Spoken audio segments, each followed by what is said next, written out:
माथे से टपके पसीना, गजब गर्मी का महीना।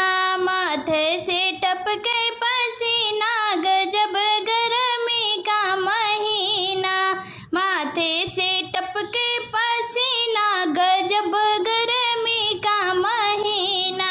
हमरे ससुर जी पंखा ले आए, हमरे ससुर जी पंखा ले आए।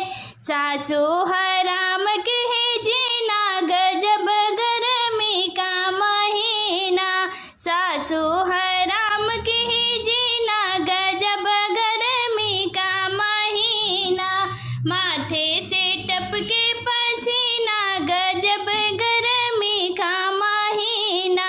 माथे से टपके पसीना, गजब गर्मी का महीना।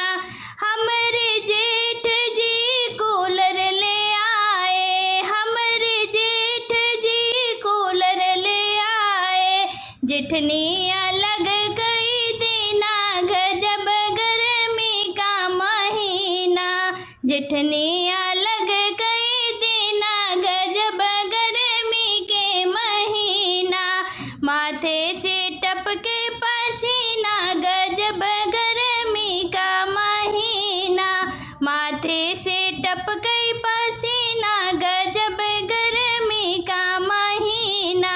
हमरे देवर जी बिनिया ले आए, हमरे देवर जी बिनिया ले आए। देवरानी ने झपट के छीना, गजब गर्मी का महीना।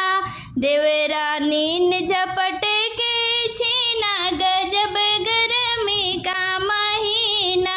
माथे से टपके पसीना, गजब गर्मी का महीना। हमरे बालम जी एसी ले आए, हमरे बालम जी एसी ले आए। ननदी ने छोड़ खाना पीना, गजब गर्मी का महीना। ननदी